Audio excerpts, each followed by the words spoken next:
14, satu bagian firman Tuhan kita mau baca bersama-sama.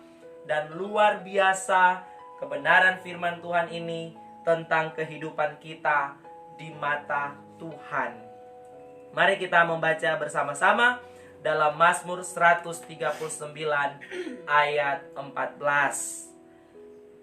Aku bersyukur kepadamu oleh karena kejadianku dahsyat dan ajaib.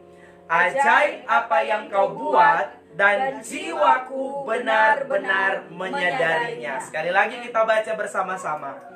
Aku bersyukur kepadamu oleh karena kejadianku dahsyat dan ajaib. Ajaib apa yang kau buat, dan jiwaku benar-benar menyadarinya. Katakan amin. Haleluya. Satu bagian firman Tuhan ini yang kita akan renungkan bersama-sama di saat ini. Kita bersyukur kita punya Tuhan yang luar biasa. Amin. Dia tidak pernah gagal. Dia tidak pernah berubah. Dulu, sekarang, dan sampai selama-lamanya. Dan bagaimana kita melihat diri kita dalam pandangan Allah. Dalam pembacaan yang kita baca ini menyatakan bahwa kejadian kita manusia itu dahsyat dan ajaib. Saudara ini dijadikan dahsyat dan ajaib oleh Tuhan.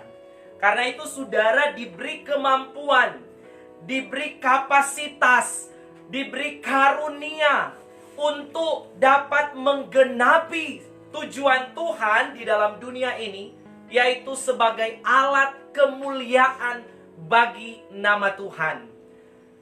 Alkitab berkata bahwa kejadianku dahsyat dan ajaib, luar biasa.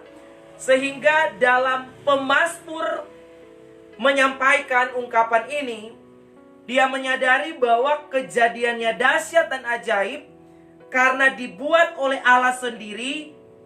Dan dia mengungkapkan bahwa dia benar-benar menyadari ini. Dia benar-benar menyadari ini. Nah, pertanyaannya, apakah kita semua orang yang dijadikan Tuhan menyadari bahwa kita ini dahsyat, kita ini ajaib, ya? Kita ini luar biasa dalam pemandangan Tuhan. Kejadian kita ini dahsyat, ajaib. Katakan dahsyat dan ajaib. Dahsyat dan ajaib. Bilang sama sebelah kiri, sebelah kanan, saya dahsyat, saya ajaib. Saya dahsyat, saya ajaib. Katakan kamu juga. Amin. Haleluya. Kita dahsyat, kita ajaib. Nah, banyak orang tidak menyadari ini. Banyak orang tidak paham dengan betapa dahsyat, betapa ajaib kejadiannya. Karena dia dijadikan oleh Allah yang luar biasa. Nah, pada kesempatan ini kita mau melihat ada begitu banyak orang yang menyesali akan kehidupannya. Tidak sadar bahwa keberadaan dirinya ini yang dibentuk oleh Allah yang luar biasa, yang dikatakan oleh firman Tuhan diciptakan segambar dan serupa dengan Allah. Mereka menyesali. Ya, ada orang yang membanding-bandingkan dirinya dengan orang lain secara berlebihan, ya. Ada orang-orang yang merasa bahwa dirinya, oh kenapa saya tidak dilahirkan seganteng dengan dia. Saya tidak dilahirkan secantik dengan dia, ya. Menyesali keberadaannya. Ada orang yang berkata, kenapa saya harus dilahirkan di dalam keluarga yang seperti ini, ya. Kenapa saya harus memiliki orang tua model begini? Kenapa saya tidak dilahirkan di keluarga yang kaya? Kenapa saya tidak memiliki orang tua seperti teman saya yang luar biasa? Ada banyak orang tidak menyadari, bahkan menyesali akan keberadaan dirinya. Padahal kebenaran firman Tuhan di saat ini mau menyampaikan kepada kita bahwa kita itu apapun keadaannya, dilahirkan dari suku mana, dari orang tua bagaimana, dari keberadaan yang seperti apa, engkau dahsyat, Engkau ajaib. Amin. Engkau luar biasa. Ya. Ini kebenarannya saudara ya, bahwa kita adalah orang-orang yang kelahirannya, kejadian kita dahsyat dan ajaib. Dan Alkitab berkata, apa yang kau buat, apa yang Tuhan buat atas kita, itu seharusnya kita menyadarinya. Amin. Namun saya percaya Bapak Ibu Saudara sekalian yang mengikuti ibadah saat ini, engkau adalah orang-orang yang menyadari bahwa engkau dahsyat, engkau ajaib. Katakan amin. Haleluya. Sekali lagi katakan, saya dahsyat, saya ajaib. Saya dahsyat, saya ajaib. Haleluya. Saya percaya saudara dahsyat, saudara ajaib karena Tuhan kita dahsyat dan ajaib. Amin. Bukan karena saya, bukan karena saudara, tetapi karena Tuhan yang menjadikan kita dahsyat dan ajaib. Karena itu sadari bahwa engkau orang-orang yang dahsyat, engkau orang-orang yang ajaib. Ya. Pada kesempatan ini, kalau kita memperhatikan, kalau kita membaca di dalam Mazmur pasal 8 ayat 5 sampai 6, kita akan mendapati ternyata kapasitas yang Tuhan beri kepada kita sebagai orang-orang yang dijadikan dengan dahsyat dan ajaib ini luar biasa. Mari kita melihat di dalam Mazmur pasalnya yang ke-8. Ayatnya yang ke-5 sampai ayatnya yang ke-6.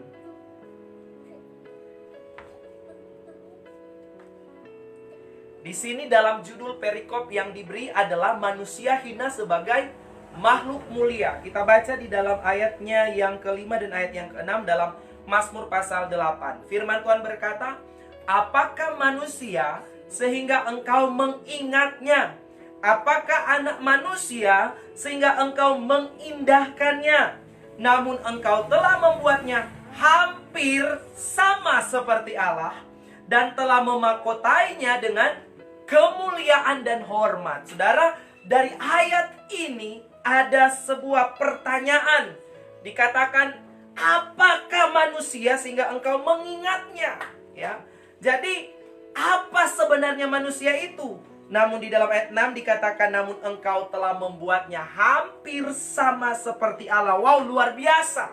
Kejadian kita dahsyat, kejadian kita ajaib, dan kapasitas kita manusia yang diciptakan oleh Tuhan itu luar biasa. Dikatakan hampir sama seperti Allah, ya. Luar biasa kejadian kita manusia. Jadi kalau kita memahami ini, bahwa Tuhan menaruh kapasitas yang luar biasa dalam hidup kita, maka kita tidak akan berdiam diri di dalam penyesalan-penyesalan melihat keberadaan kita, tetapi kita akan bangkit. Dan kebangkitan itu dimulai dari diri kita. Amin. Dimulai dari diri kita. Pertama-tama kita harus menyadari betul bahwa kita ini dijadikan dahsyat dan ajaib oleh Tuhan, sehingga kita akan memaksimalkan segala potensi, segala kemampuan, segala talenta yang Tuhan telah beri dalam hidup kita untuk kemuliaan Tuhan. Kita tidak akan berkata, oh kita kok cuma biasa-biasa, ya. Kita tidak akan berkata kita tidak ada karunia apa-apa. Saudara, engkau dahsyat, engkau ajaib, engkau luar biasa, dan seharusnya engkau memaksimalkan potensi yang Tuhan telah beri bagimu untuk kemuliaan bagi nama Tuhan. Katakan amin. Karena itu saya tidak berpikir bahwa akan ada orang-orang atau jemaat Tuhan yang ada di tempat ini yang masih akan merasa bahwa dirinya tidak ada gunanya apa-apa. Tetapi dia dahsyat, dia ajaib, dan dia berguna di dalam tangan Tuhan. Amin. Dia dapat melakukan hal-hal yang luar biasa bersama dengan Tuhan. Nah, dalam mencapai potensi maksimal kita yang telah Tuhan beri dalam hidup kita, saudara, kalau kita memperhatikan dalam perumpamaan Tuhan Yesus tentang penabur, maka kita setidaknya akan mendapati ada 3 hal penghambat yang menghambat kita mencapai kapasitas maksimal kita. Ada 3 hal yang menghambat kita untuk kita boleh bangkit dalam hidup ini untuk memaksimalkan segala potensi, kemampuan, talenta yang telah Tuhan beri dalam hidup kita, untuk kemuliaan Tuhan. Mari bersama-sama kita lihat di dalam Lukas 8 ayat 14 tentang 3 hal yang menghambat kita mencapai kapasitas atau kemampuan maksimal kita di dalam Tuhan. Lukas 8 ayatnya yang ke-14. Ini tentang perumpamaan tentang seorang penabur, dan di dalam bagian ayat yang kita akan baca di situ firman Tuhan di dalam Lukas 8 ayat 14. Mari orang sama-sama baca. 1 2 3. Yang jatuh dalam semak duri ialah orang yang telah mendengar firman itu, dan dalam pertumbuhan selanjutnya mereka terhimpit oleh kekhawatiran dan kekayaan dan kenikmatan hidup, sehingga mereka tidak menghasilkan buah yang matang. Sekali lagi saya baca untuk kita semua, sehingga kita mendapatkan pengertian. Di dalam kebenaran firman Tuhan ini berkata, yang jatuh dalam semak duri ialah orang yang telah mendengar firman itu, dan dalam pertumbuhan selanjutnya mereka terhimpit oleh kekhawatiran dan kekayaan dan kenikmatan hidup, sehingga mereka tidak menghasilkan buah yang matang.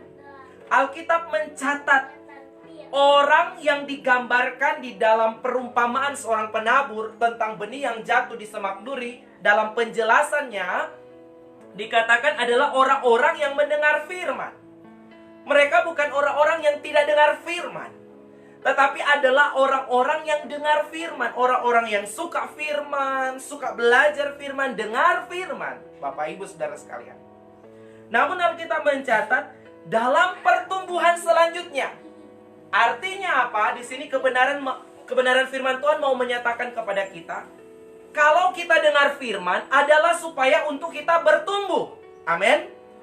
Kalau kita dengar firman untuk apa? Supaya kita bertumbuh. Dan tujuannya adalah menghasilkan buah yang matang dalam hidup kita. Itu tujuan kita ada. Firman disampaikan, firman kita dengar, firman kita pelajari untuk pertumbuhan rohani kita, sehingga kita menghasilkan buah yang matang. Namun, ada penghambat-penghambat yang menghambat, yang menghimpit, supaya kita tidak mengalami pertumbuhan, supaya kita tidak mencapai potensi maksimal dalam diri kita. Pertumbuhan kita terhambat, bahkan bisa saja kita mati pertumbuhan rohaninya, karena ada himpitan-himpitan yang datang dalam hidup kita. Jadi dalam pertumbuhan selanjutnya mereka terhimpit oleh apa?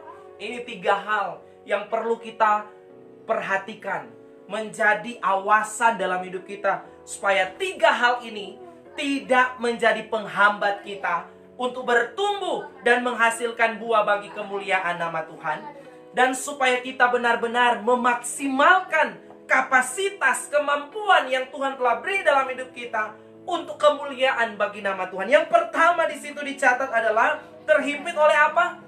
Kekhawatiran, saudara ya. Terhimpit oleh kekhawatiran. Mungkin saudara berkata, siapa sih Pak Pendeta yang tidak khawatir akan hidup ini? Siapa sih kalau sudah tidak ada beras tidak khawatir? Ya, kalau sudah ada doi tidak khawatir. Tapi yang dimaksud dengan kekhawatiran di sini adalah bagaimana kekhawatiran itu telah menguasai seluruh keberadaan kehidupan kita. Apa-apa khawatir, tidak ada syukur, ya, tidak ada keyakinan iman, kepercayaan kepada Tuhan. Matius 6 ayat 25. Dicatat di sana, Matius 6 ayat 25.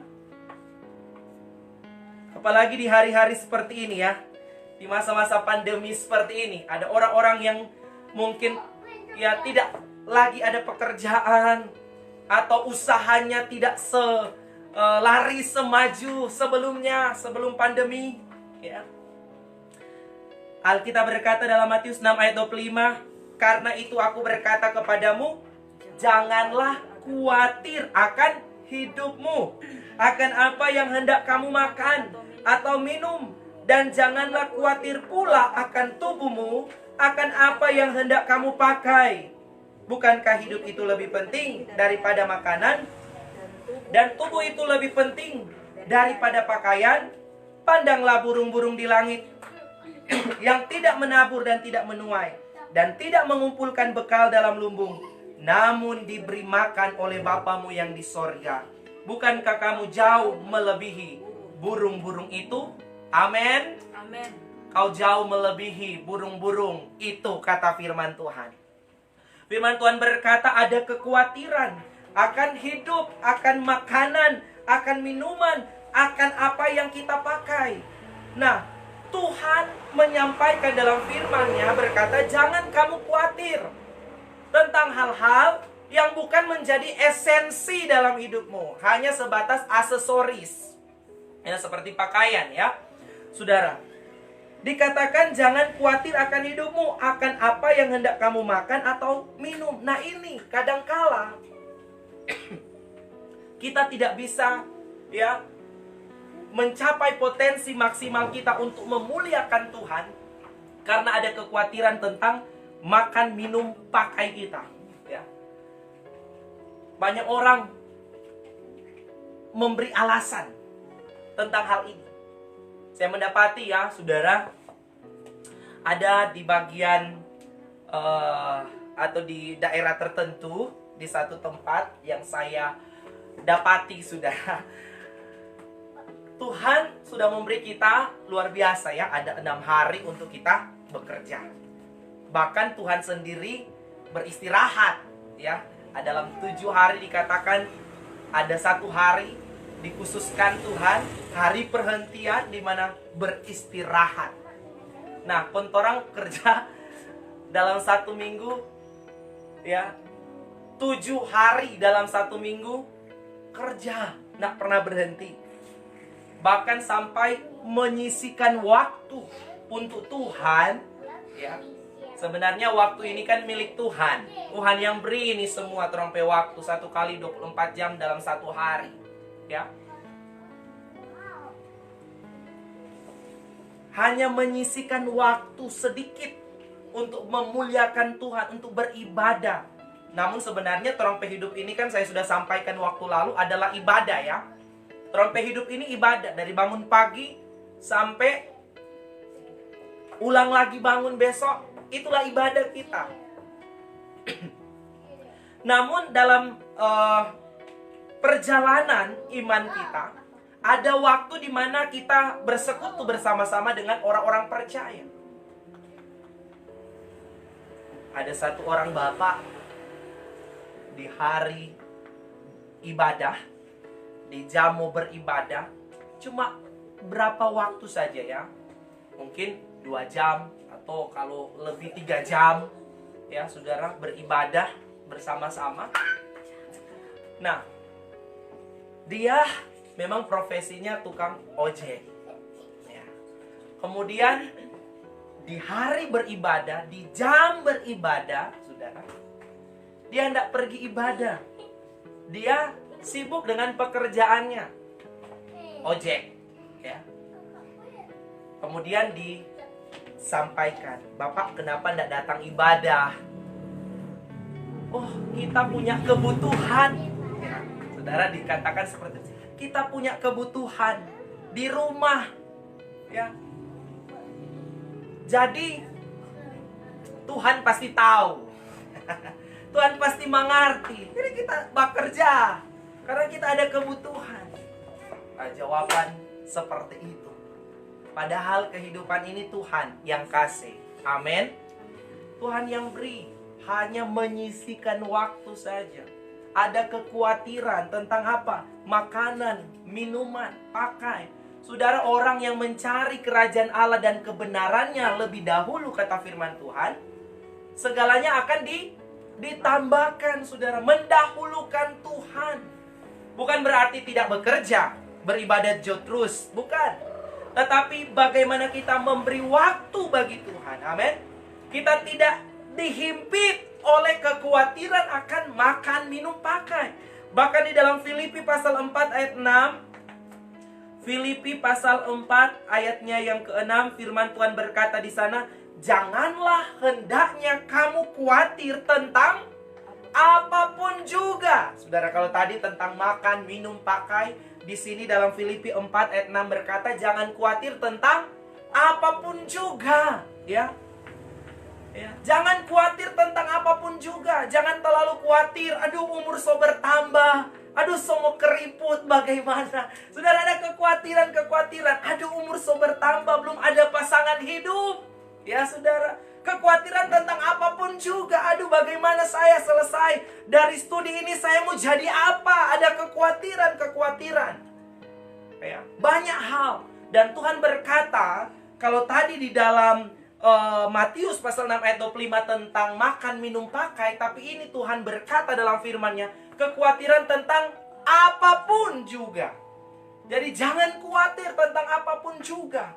Pasangan hidupmu, pekerjaanmu, usahamu, kesehatanmu, jangan khawatir. Tetapi nyatakanlah dalam segala hal keinginanmu kepada Allah dalam doa dan permohonan dengan ucapan syukur. Jadi kekhawatiran ini menghimpit. Nah, kita perlu melihat dalam diri kita, evaluasi tentang hidup kita ini.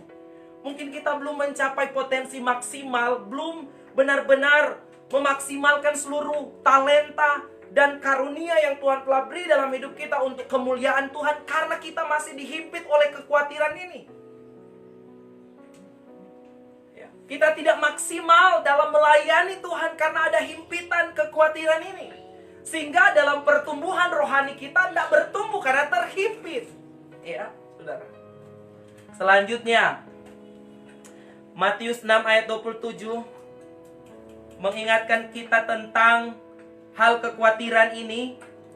Firman Tuhan bilang di dalam Matius 6 ayat 27, siapakah di antara kamu yang karena kekhawatirannya dapat menambahkan sehasta saja pada jalan hidupnya? Artinya bahwa kekhawatiran itu tidak akan menghasilkan apa-apa dalam jalan kehidupan kita. Kalau kekhawatiran itu boleh menghasilkan, silakan khawatir.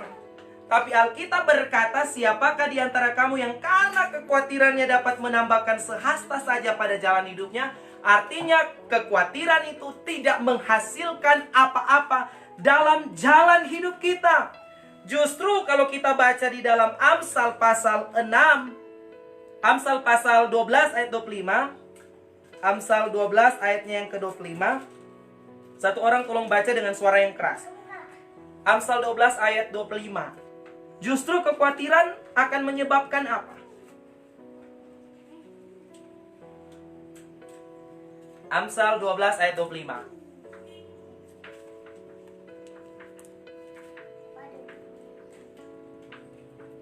Kekhawatiran dalam hati membungkukkan orang, tetapi perkataan yang baik menggembirakan dia. Firman Tuhan bilang di dalam perkataan hikmat di dalam Amsal, kekhawatiran dalam hati membungkukkan orang, tapi perkataan yang baik menggembirakan dia. Saudara, karena kekhawatiran itu menyebabkan beban-beban, sehingga Alkitab mencatat bahwa membungkukkan orang. Kadang-kadang terlihat dari fisik kita karena terlalu banyak khawatir. Akhirnya apa? Justru membungkukkan badan. Kata firman Tuhan, bukan memberikan faedah dalam terompe hidup, tetapi justru kekhawatiran malah akan membawa kita menghadapi atau mengalami hal-hal yang tidak baik dalam terompe hidup. 1 Korintus 7 ayatnya yang ke-32 bagian A. Dikatakan, aku ingin supaya kamu hidup tanpa kekhawatiran. Tuhan mau apa? Bapak Ibu Saudara sekalian, kita semua hidup tanpa kekhawatiran. Katakan amin. Haleluya. Tuhan menginginkan kita hidup tanpa kekhawatiran, kata firman Tuhan. Aku ingin supaya kamu hidup tanpa kekhawatiran. Nah, bagaimana supaya kita hidup tanpa kekhawatiran? Mari kita lihat di dalam Mazmur 55.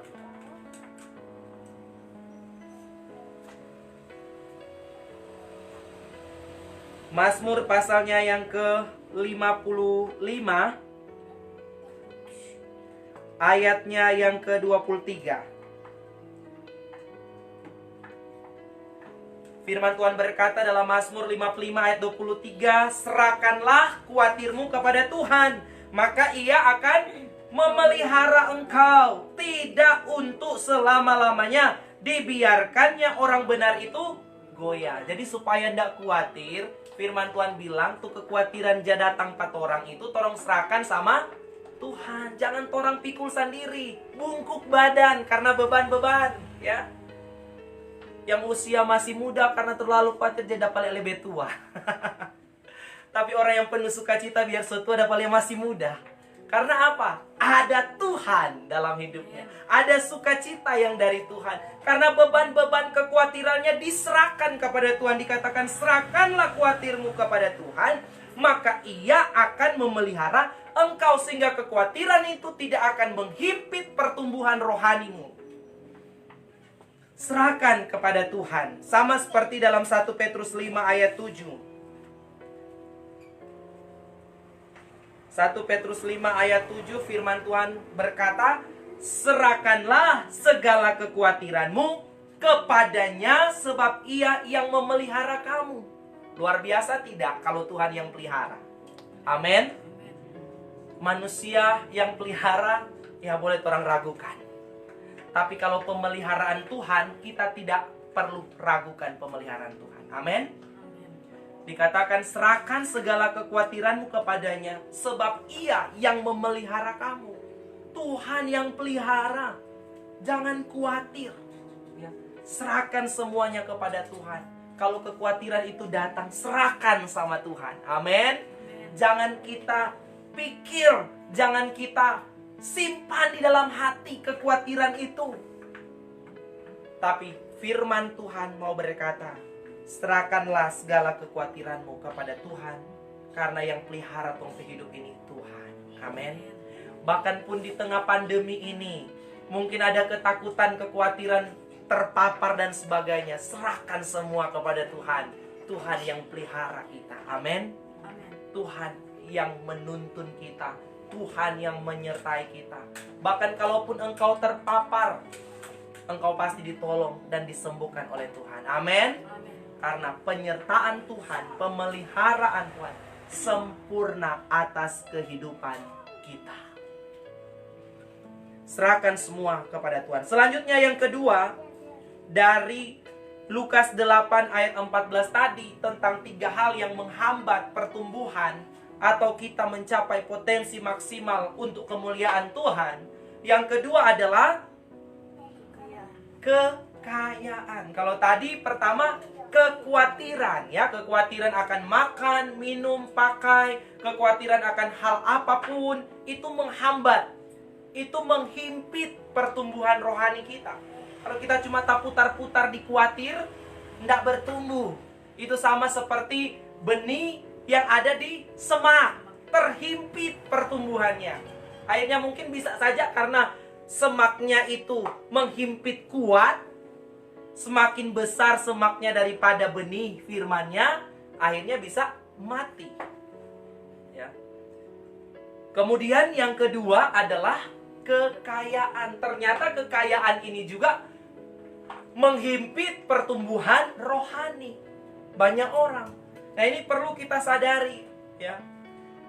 Hal yang kedua adalah kekayaan. Saudara, kita perlu memiliki pandangan yang benar tentang kekayaan. Saya sudah sampaikan bahwa kaya itu tidak dosa, ya. Kaya itu tidak dosa, saudara, ya. Tetapi bagaimana cara kita memandang, mempergunakan kekayaan yang Tuhan telah percayakan dalam hidup kita. Saya senang kita selalu melihat kepada kebenaran-kebenaran firman Tuhan, ya. Jadi Perenungan-perenungan itu benar-benar diambil dari firman Tuhan. Apa kata firman Tuhan, bukan apa kata saya, ya. Tapi apa kata firman Tuhan? Kita mau melihat di dalam Ulangan 8 ayat 17 sampai 18. Masalah yang kedua ini. Ulangan pasalnya yang ke-8, ayatnya yang ke-17. Ayatnya yang ke-17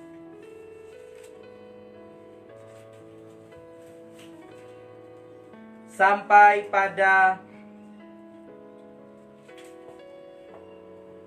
ayatnya yang ke-18. Firman Tuhan berkata, Ulangan 8 ayat 17 sampai 18. Mari kita melihat dalam Alkitab kita.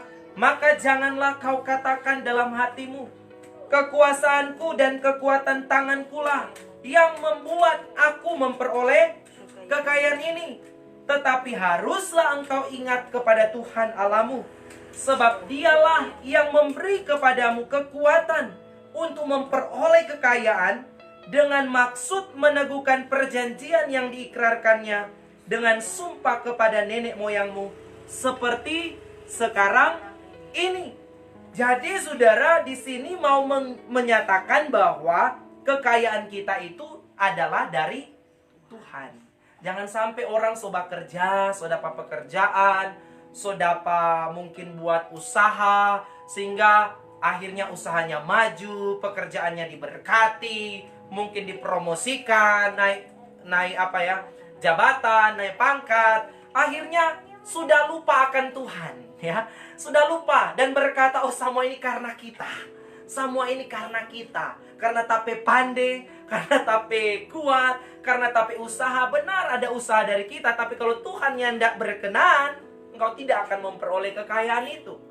Karena itu Alkitab memberikan awasan atau pengertian kepada kita di dalam Ulangan pasal 8 ini. Jangan kita katakan dalam hati kita pada waktu kita memperoleh kekayaan bahwa kekuasaan dan kekuatan tanganku lah yang membuat aku memperoleh kekayaan ini. Tapi seharusnya apa? Seharusnya orang ingat kepada Tuhan dan berkata, Dialah yang memberikan kepadamu kekuatan untuk memperoleh kekayaan. Amin. Jadi di sini disampaikan, ditegaskan bahwa kekayaan kita adalah dari Tuhan. Amin. Jangan sampai kita terlena, kita terpesona, kita terpana dengan kekayaan, dengan berkat-berkat, sampai kita lupa sang pemberi berkat. Kita cuma kejar berkatnya, kita lupa yang memberi berkatnya. Kita lupa bersyukur. Akhirnya kita bilang semua karena kita.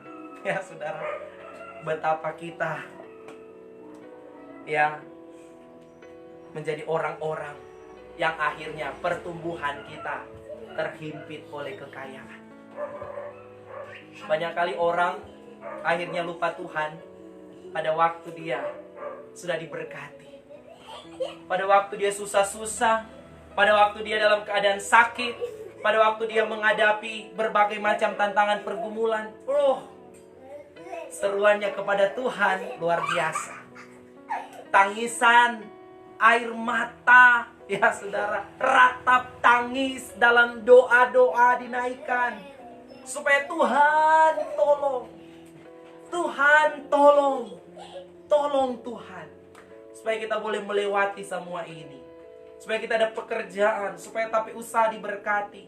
Setelah ada pekerjaan, setelah ada usaha, lupa Tuhan. Akhirnya pertumbuhan rohani terhimpit oleh kekayaan. Orang bilang tak silau mata dengan kekayaan. Lupa sang pemberi berkat, sang pemberi kekuatan yang membuat engkau mampu untuk mengerjakan usaha, pekerjaanmu, sehingga engkau boleh memperoleh kekayaan. Di dalam 1 Tawarik 29 ayat 12. 1 Tawarik 29 ayatnya yang ke-12. Di sini satu ungkapan yang luar biasa dikatakan, sebab kekayaan dan kemuliaan berasal daripadamu. Dari siapa? Dari Tuhan. Dan engkaulah yang berkuasa atas segala-galanya. Dalam tangan mula kekuatan dan kejayaan. Dalam tangan mula kuasa membesarkan dan mengokohkan segala-galanya. Seharusnya ini pernyataan yang harus lahir dalam hidup kita. Sebab kekayaan dan kemuliaan berasal daripadamu. Ini harus menjadi pengakuan dalam hidup kita. Bahwa apa yang kita miliki semuanya dari Tuhan. Dan kita harus lebih mengingat kepada Tuhan. Bukan hanya kita kejar berkatnya. Makanya saya katakan jangan kita menjadi orang Kristen pengejar berkat jasmani saja. Tetapi bagaimana kita mau menjadikan pribadi kita benar-benar alat kemuliaan Tuhan.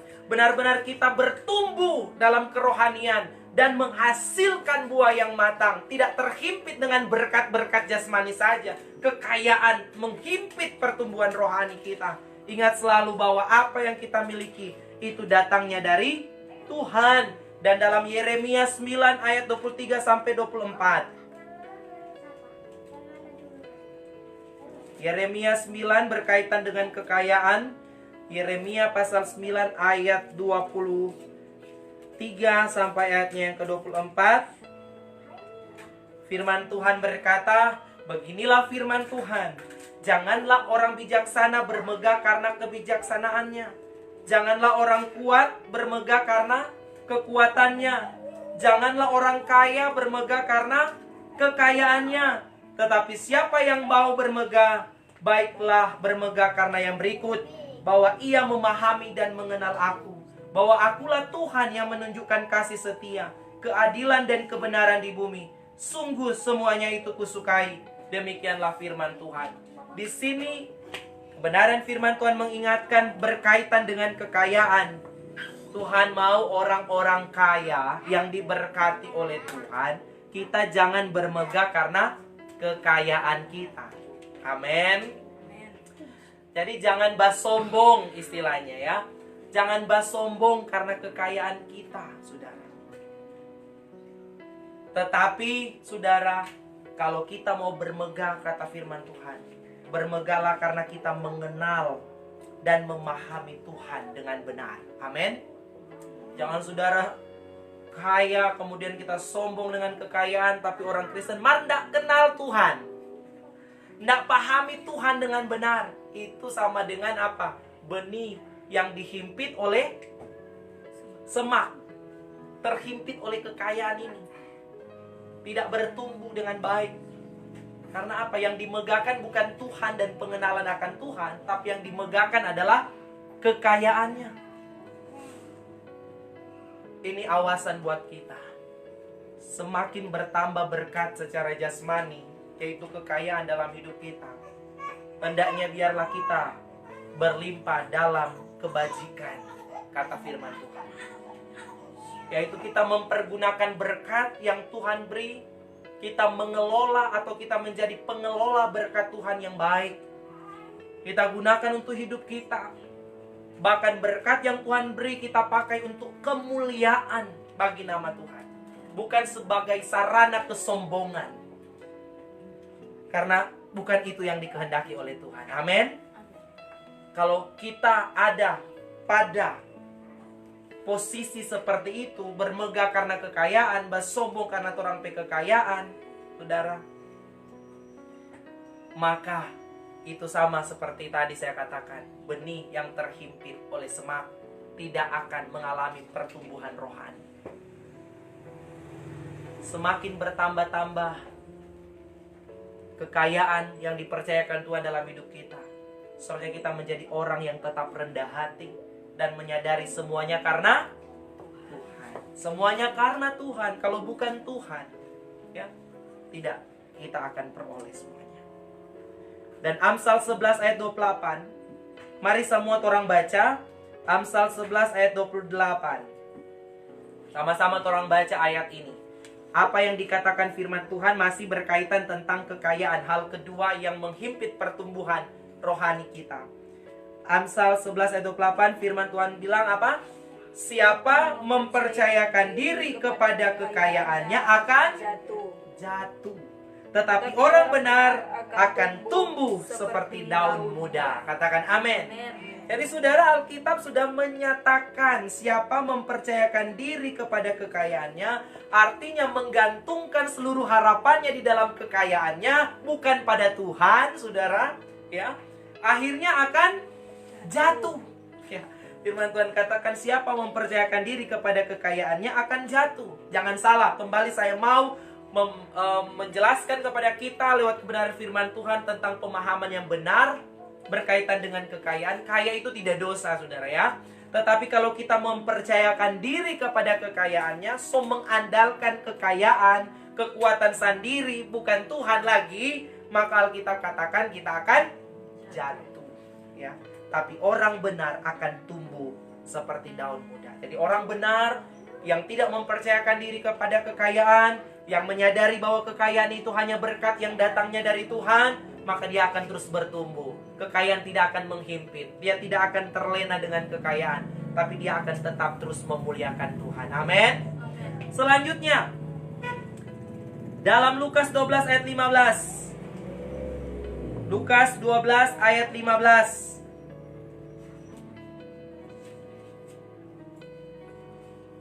Katanya lagi kepada mereka dalam Lukas 12 ayat 15, berjaga-jagalah dan waspadalah terhadap segala ketamakan. Ya ini ya, saudara, masih berkaitan tentang kekayaan uang, ya ini tamak.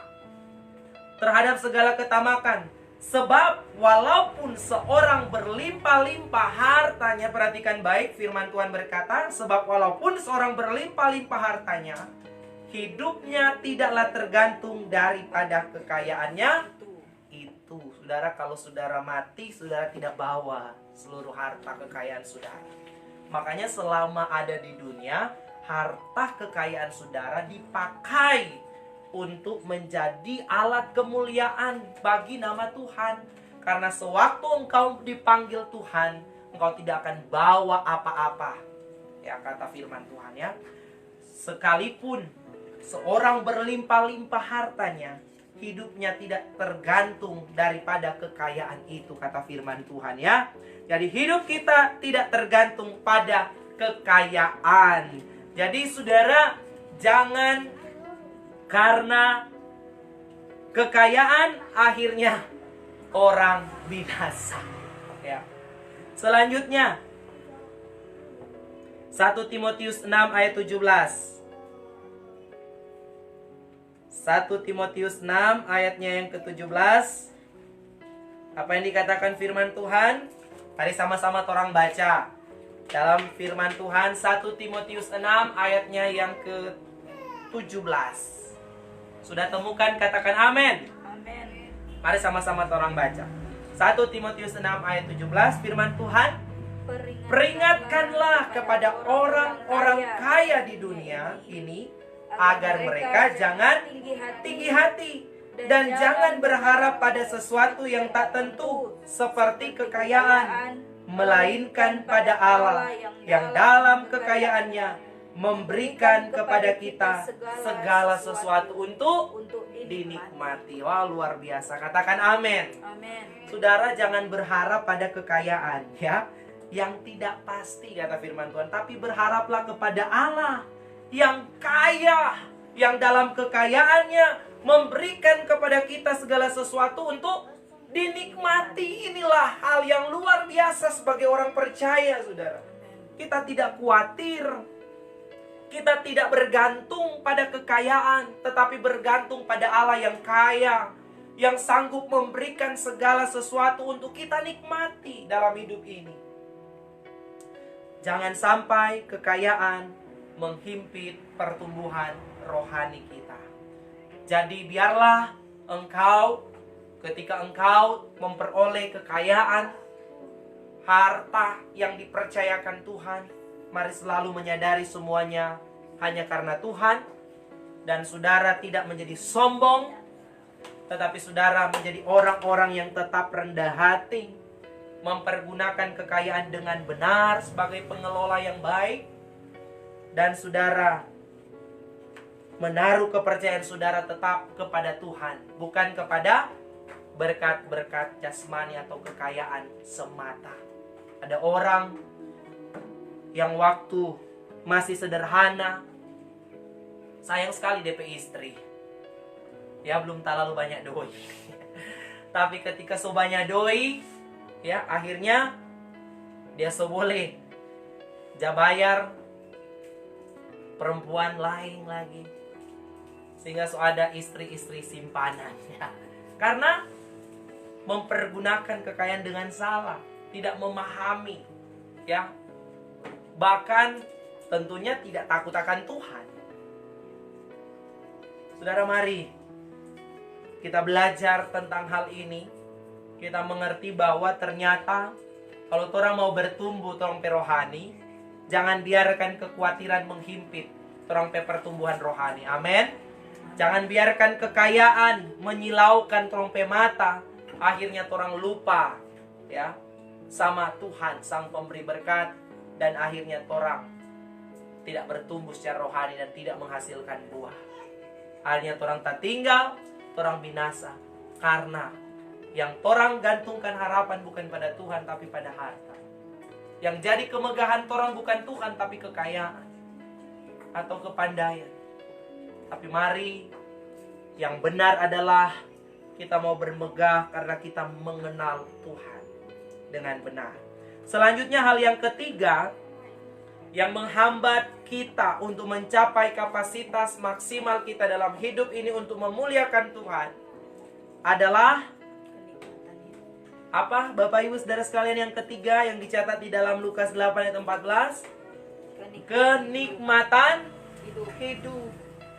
Saudara, jangan sampai saudara akhirnya terlena dengan apa yang ditawarkan oleh dunia ini, membuat kita lupa Tuhan, membuat kita lupa firman-Nya, membuat kita hilang fokus, membuat kita tidak lagi mau beribadah karena kita hanya terlena dengan kenikmatan hidup ini.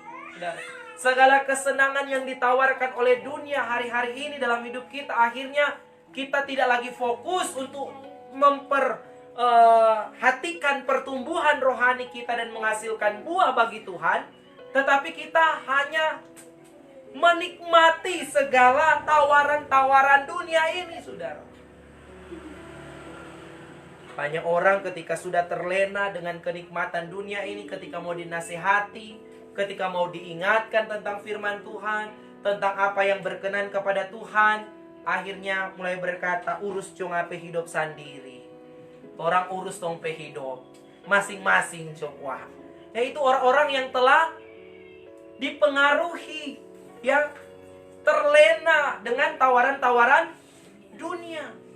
Ketika dinasihati, ketika disampaikan firman kebenaran yang menyatakan, oh tidak boleh bahugel misalnya, tidak boleh mabuk-mabukan, tidak boleh, ya, mencuri, tidak boleh berdusta, tidak boleh pesta pora, ya.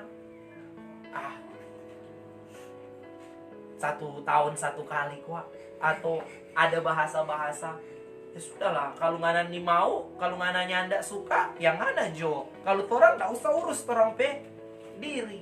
Nah, ini orang-orang yang telah dibutakan, orang-orang yang telah terlena dengan apa yang ditawarkan oleh dunia ini dan lupa akan Tuhan, lupa akan kebenaran, lupa akan fokus hidup, bahwa dia diciptakan dengan dahsyat dan ajaib dan luar biasa adalah supaya dia boleh berbuah bagi hormat kemuliaan nama Tuhan. Jadi saat ini ada 3 hal yang kita pelajari yang menghambat kita dalam mencapai potensi maksimal kita untuk kemuliaan Tuhan. Yang pertama apa? Kekhawatiran.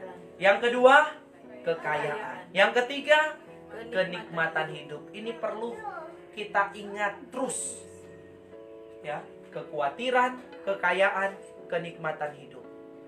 Ini kita harus dapat tanggulangi lewat pertolongan kuasa Roh Kudus supaya orang bisa bertumbuh dengan baik. Amin.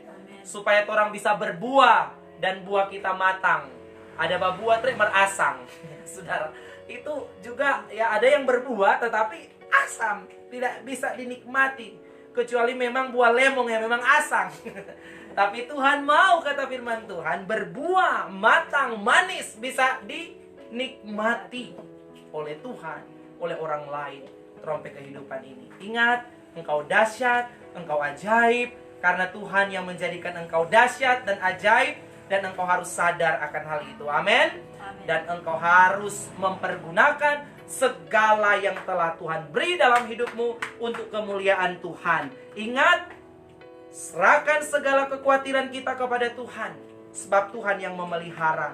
Jangan gantungkan harapan hidup kita kepada kekayaan, tapi gantungkan harapan kita kepada Tuhan, karena semuanya datang dari Tuhan. Dan Tuhan yang kaya akan memberikan kepada kita apa yang kita akan bisa nikmati. Kemudian jangan terlena dengan kenikmatan hidup yang ditawarkan oleh dunia ini. Tetapi biarlah kita selalu fokus.